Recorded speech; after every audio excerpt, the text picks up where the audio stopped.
It's Wellness Wednesdays. It's Wellness Wednesdays, and today we are talking about controlling what you can control. It's, the God grant me the serenity to accept the things I cannot change.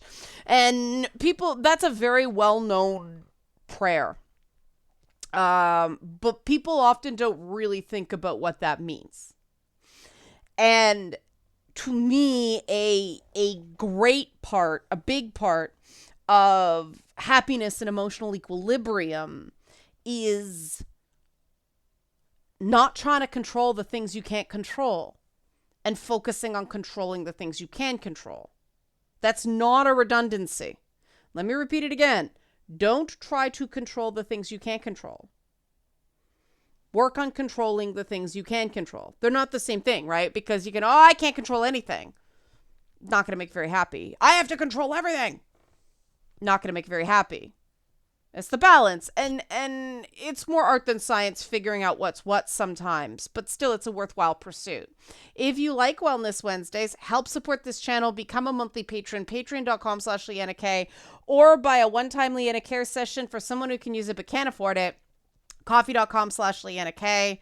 There have been some slots opened up on Wednesday. Again, if anybody wants to sign up to have some sessions, or some people are like, I'm feeling good now. I'm like, yay. Okay. That's what we want. So yeah, there is some availability. So getting back to control. Control is something that I really had to face head on in trauma therapy. Because trauma in a lot of ways is directly connected to control. You get stuck because either you're trying to, you're going back and reliving the event, trying to get a different result in the past, or you're struggling to understand what happened, which is its own form of trying to find control. Or you're trying to so tightly control your life going forward so that doesn't happen again. Either way you slice it, it's trying to control things you can't control. And there's a lot of self-blame in that need for unrealistic control. The idea that we should be able to see bad actors coming. The idea that we should be able to prevent any pain from happening to us. And that is not the fault of the person who does it. That is a communicated message. That is a learned behavior. People, in their formative years either see adults modeling the ability to make a mistake and be like, or they see adults modeling mistakes are devastating. And a lot of the time, people who can't handle making mistakes end up blaming their children for things the kid wasn't at fault for.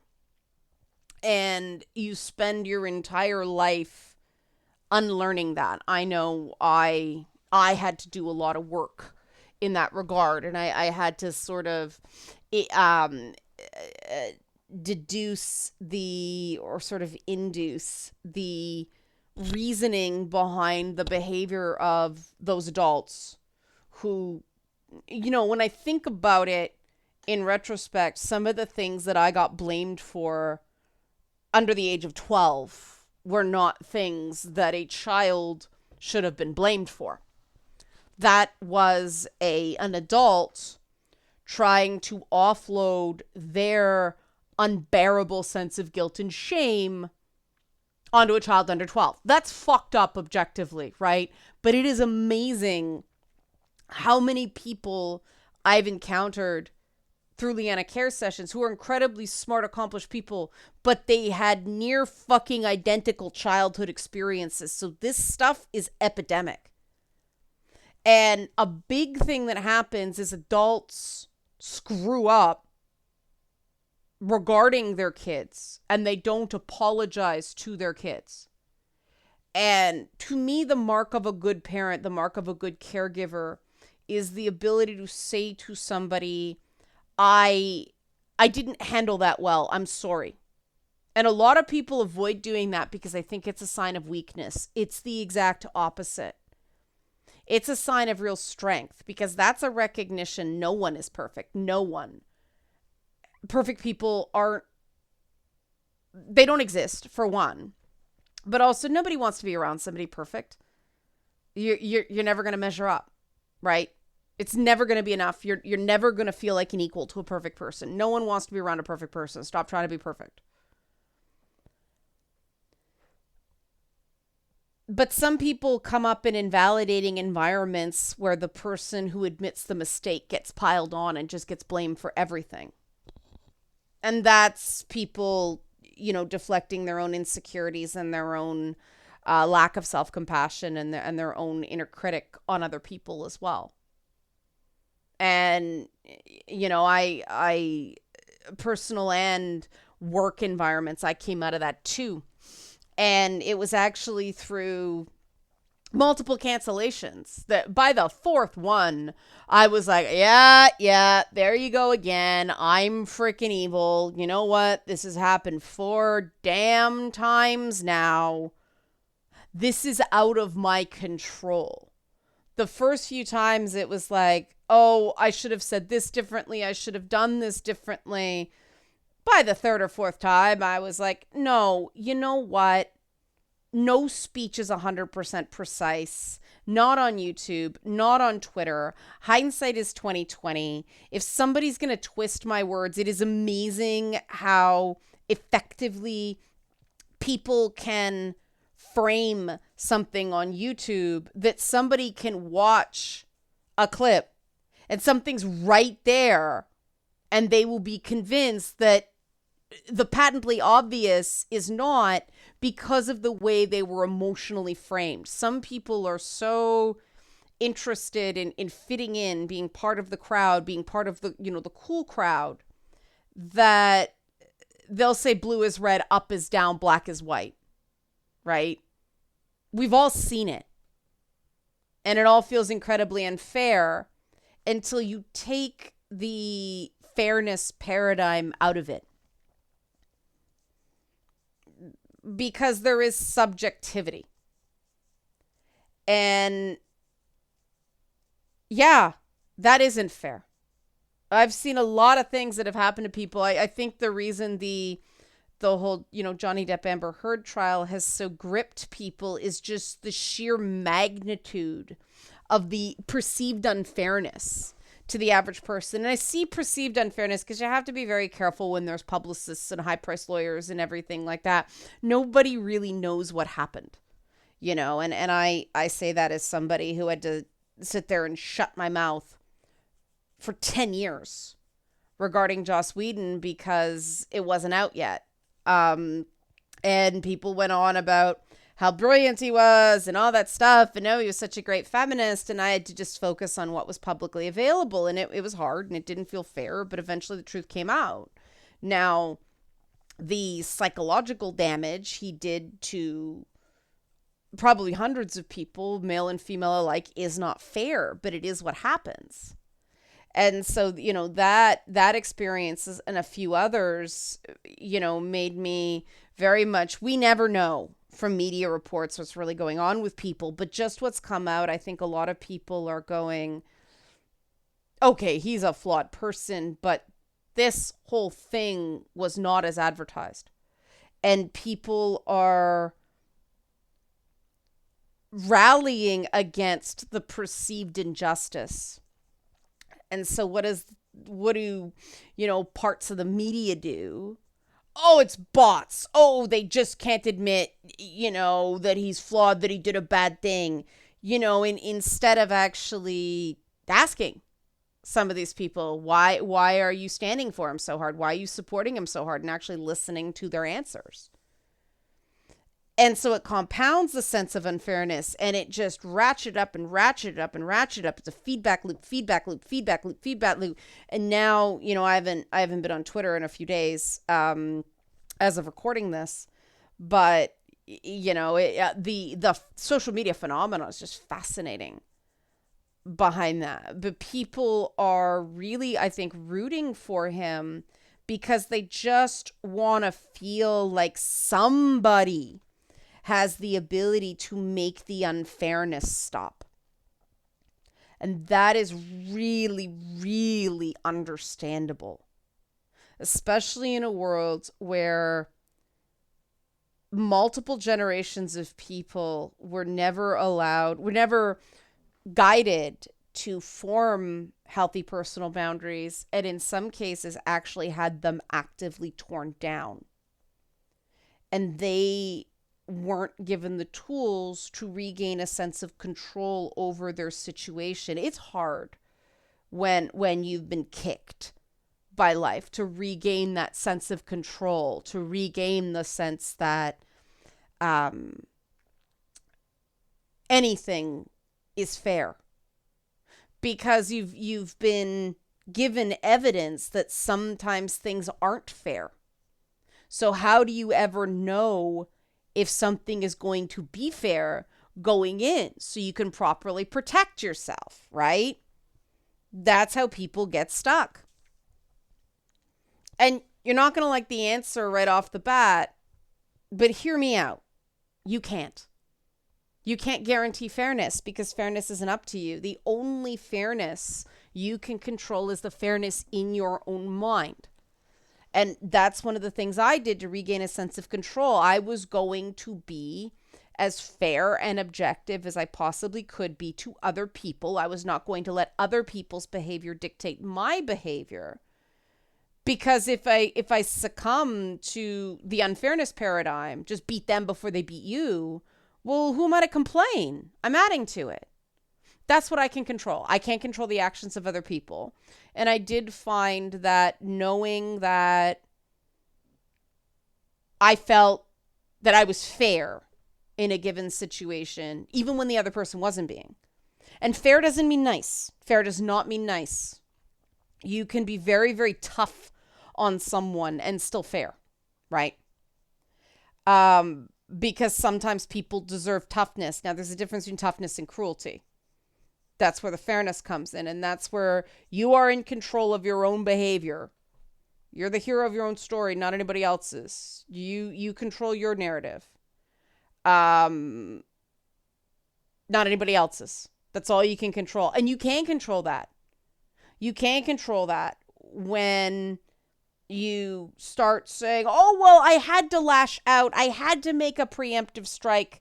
Go back and look at Amber Heard's testimony. That's how she talks. I knew he was going to do it, so I had to hit him first, right? If that isn't motivation to not do that, the truth is, no, you had a choice.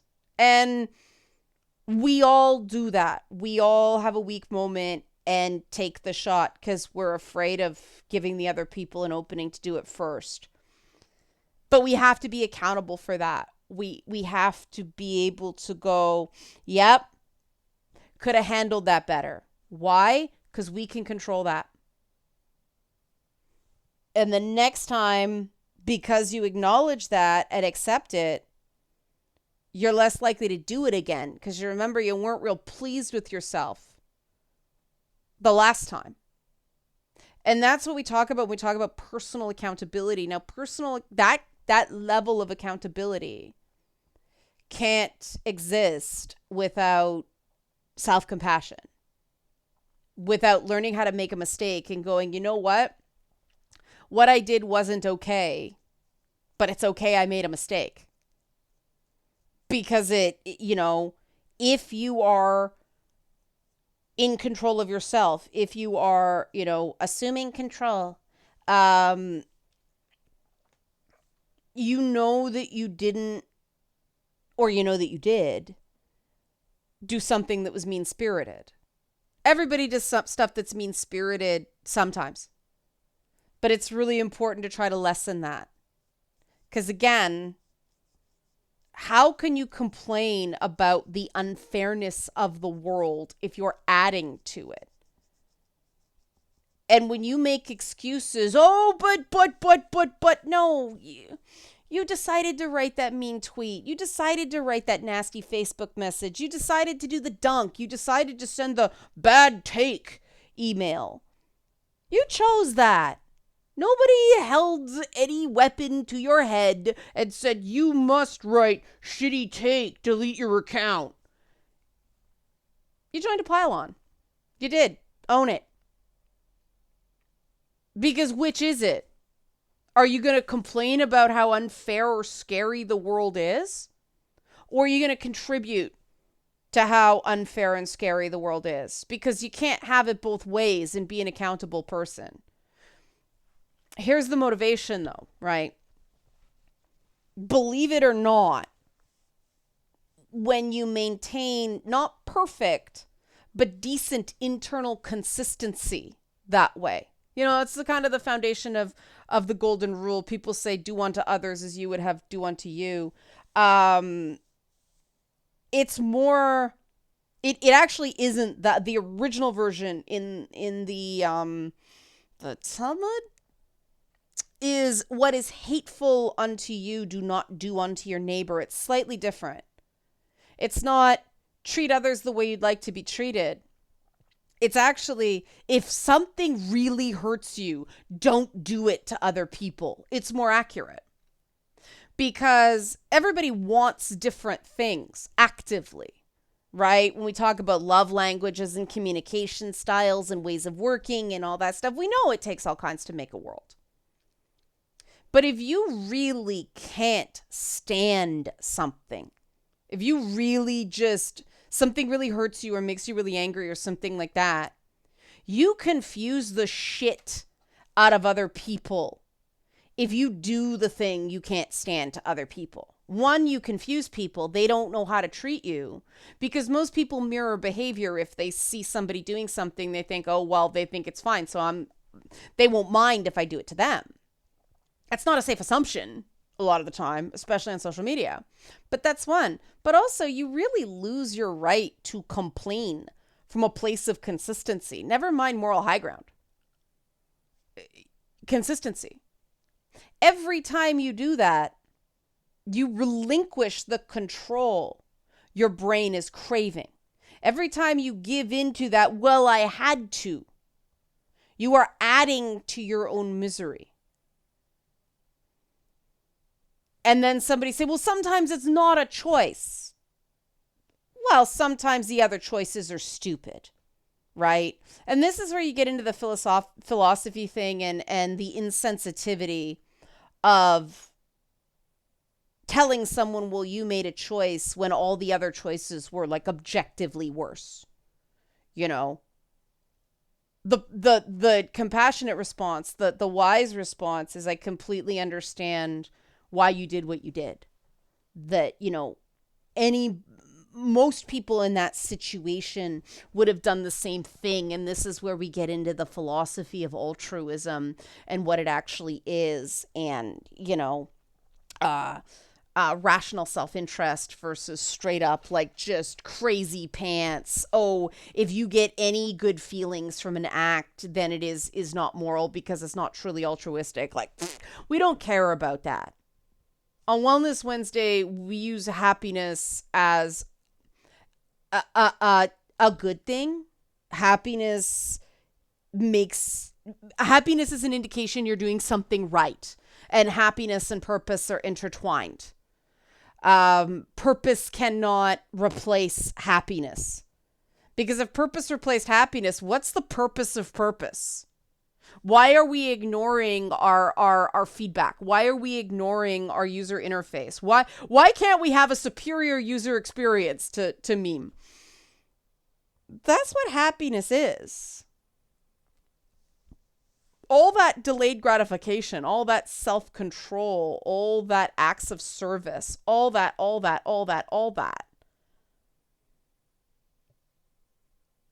If it's then that's where we get into fairness again. In a fair paradigm, pays off eventually, right? But it doesn't pay off externally. It pays off internally. When you are truly honest with yourself, when you are in a reasonable amount of control of yourself, you end up forming bonds with people of a similar core value. Not necessarily of a similar temperament, but a similar core value. There's agreements on where the lines are. And that's when things start to feel fair. When you can actually set boundaries and have other people respect them, not necessarily like them, but respect them. And you can't expect that from other people until you do it yourself. And so, it's hard. At first, it's lonely and difficult and cold and dark. And I'm just talking about my own experience right now, but eventually someone comes along. And all of a sudden, all that work was worth it. And it isn't necessarily, a romantic partner or like a best friend. It's just somebody. And then another person comes, and then another person comes, and it starts becoming more frequent. But that doesn't happen unless you take that first step and control what you can control by recognizing the things you can't control and stop trying to control them. Focus your efforts on the things you actually can. And one of the big things people think they can control that they can't control is the fact that every human being has limits. They're different from person to person.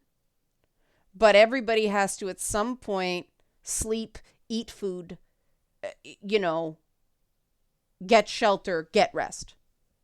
You can't go on indefinitely without that. And everyone's physical and emotional fortitude score is different. And we know from playing Dungeons and Dragons that a low fortitude score doesn't necessarily mean it's a bad character, not a useful party member. You just don't put your mages in the front lines where they're going to take melee damage. We know that with games. We know that strategy there. But too many people are going through life as mages trying to play like fucking fighters or paladins with much higher fortitude score and the ability to wear thicker armor and still do their primary role. You're not going to get very far in that game playing that way, right? You're not going to do very well if you're a melee class character and you can never get close enough to an enemy to do any damage because you start too far back. You got to adapt your play to your play style.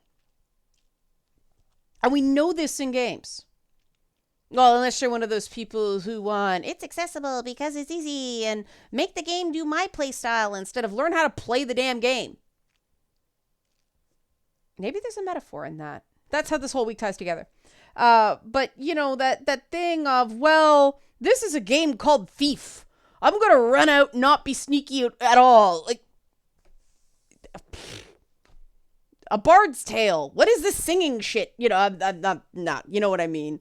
Like, I'm just making shit up, not accurate to the nuances of the games. But you know what I mean? Like, we're going to play a game called Magic the Gathering. Why is there all this casting shit? Your own personal boundaries and limitations are the same. Don't play Vampire the Masquerade unless you want to drink blood sometimes. It's the same. Don't walk into a situation without validating the rules of a given game. And the rules of humanity are you have to eat, sleep, and pee and poop. Sometimes, you need shelter from the elements. You need this, you need that. There are certain, you cannot go and not expect negative consequences. That's not weakness, that's life. And we've made and this ties into Ask Mary Jest about altruism. I picked up some of this from him, some of this language from him. The idea that people are supposed to sacrifice themselves and be completely selfish is just, some external power using people instead of treating people like people. It's not rational self-interest to just sacrifice and sacrifice and sacrifice and sacrifice. And one little step you can do there. One, recognize your own limits. That's feedback, not failure. Okay? That's a gameplay style, not weakness. And when someone is asking something of you, make it reciprocal. So, okay, yeah, I'll do that for you. Could you do me a favor and just a little ask? Something as simple. Can you send me an email so I don't forget? Can you call me in a couple days to remind me? You're setting a boundary in a way that's not confrontational. I mean, who's going to say no to that, right? They're asking you for something. It's the least they can do. And that's what you have to do to regain control when things feel like chaos. Ask for those reciprocations, not favors, not help. It's reciprocations from a risk immune state. Because, rejection sensitivity is a big part of trauma as well. And, the thing is about that is if somebody can't send you an email or call you to remind you, well, and they get on you, it's like, well, did you send me an email? All right. And if they blow up and if they're not accountable, that's not on you, that's on them. It's, and yeah, they could lie, they could this, they could that, that's them. Right? And eventually you just end up living in a completely different reality from people like that. Yes, they sometimes encroach on yours. But the truth is that, we're in good timeline over here. They're in worst timeline over there. And it's all a matter of expectations. Because people like that tend to think that every person is as shitty as them. Whereas somebody like me goes, well, some people are that shitty. But some people aren't. And I'm going to focus on the people that aren't shitty. And the shitty people, well, they can just be shitty. And yeah, I'm going to have to intersect. My paths are going to cross with them sometimes. But I'm going to see it for what it is. And I can't make them better. I can't save them. I can't control them. They're going to be a shitty person. So expect them to be a shitty person. And give them as little of your energy as you possibly can. But it becomes much easier to spot those shitty people when you're focusing on controlling what you can control. Your own self-talk, your own self-compassion, your inner coach, not your inner critic, your own behavior and your own choices, really recognizing what your options are in something. Remember, doing nothing is sometimes an option.